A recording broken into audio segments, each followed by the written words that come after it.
Coucou mes Kaya, j'espère que vous allez bien. Aujourd'hui, je vous montre en image mon évolution capillaire sur 3 ans. Voilà, j'ai rassemblé quelques photos et j'espère que vous allez apprécier. Mais avant de commencer, pour ceux qui ne sont pas encore abonnés, n'hésitez pas à le faire, c'est gratuit. Cliquez sur le petit bouton abonner comme sur la vidéo et cliquez sur la petite clochette pour activer les notifications. Comme ça, vous recevez toutes mes vidéos dès que je les publie. Commençons ici, en novembre 2014, où enceinte de 6 mois, je décide de ne plus utiliser de défrisant dans mes cheveux.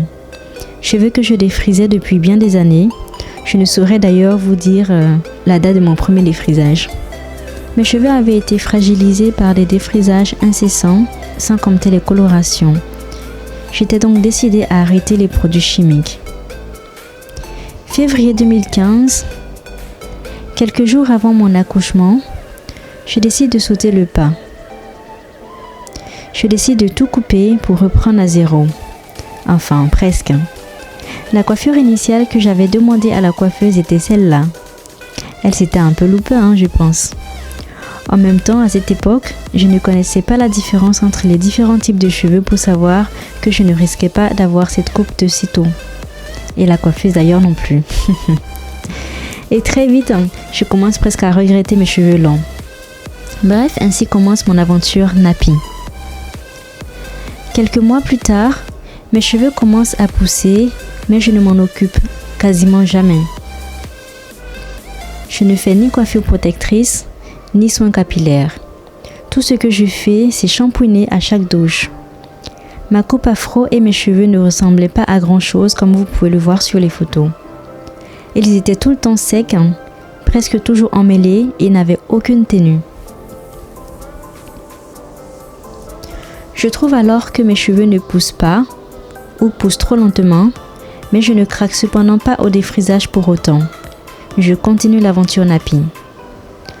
1 an après mon Big Shop, je décide de prendre les choses en main.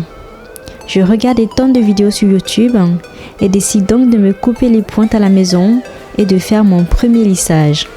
Catastrophe, je coupe mes cheveux en escalier alors qu'ils sont humides, chose qu'il ne faut jamais faire, et je les crame en essayant de les lisser moi-même. Dès lors, pour réparer mes cheveux abîmés, je passe chez le coiffeur qui me coupe au moins 10 cm et je commence à me pencher sur des soins capillaires maison, des beurres et huiles pour l'hydratation ainsi que pour l'entretien.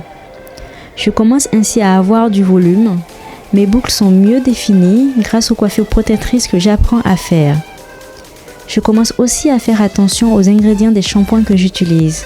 Et peu à peu, je commence à avoir de la longueur. Mes cheveux paraissent plus sains et surtout, ils ont l'air de pousser bien plus vite. 15 mois après mon Big Shop, je commence vraiment à apprécier mes cheveux. Les boucles sont plus définies grâce aux soins et je commence peu à peu à les connaître. À connaître les soins qu'ils préfèrent et les ingrédients à éviter. 2 ans après mon Big Shop, mes cheveux une fois lissés et les pointes coupées dépassent les épaules. J'en suis fière et plus déterminée que jamais à continuer l'aventure nappy. Prochain objectif, taille soutien-gorge. L'aventure se poursuit, les soins aussi. D'expérimentation en expérimentation, j'affine et je peaufine mes soins maison qui me donnent satisfaction. Septembre 2017, je suis presque à la taille soutien-gorge avec mes cheveux naturels sans lissage. Je suis impatiente d'atteindre mon objectif avant les 3 ans. Je suis tellement pressée que j'en oublie de vérifier la longueur à la date anniversaire de mon Big Shop. Puis en avril 2018, à 3 ans et 2 mois après mon Big Shop, je découvre que j'ai atteint mon objectif fixé. Une fois lissés, ils dépasseront sûrement la taille soutien-gorge. Jamais je n'avais pensé avoir des cheveux naturels aussi longs en si peu de temps. Prochain objectif pour les 4 ans de mon aventure nappy, taille au milieu du dos. Voilà mes Kaya, j'espère que vous avez apprécié cette petite vidéo.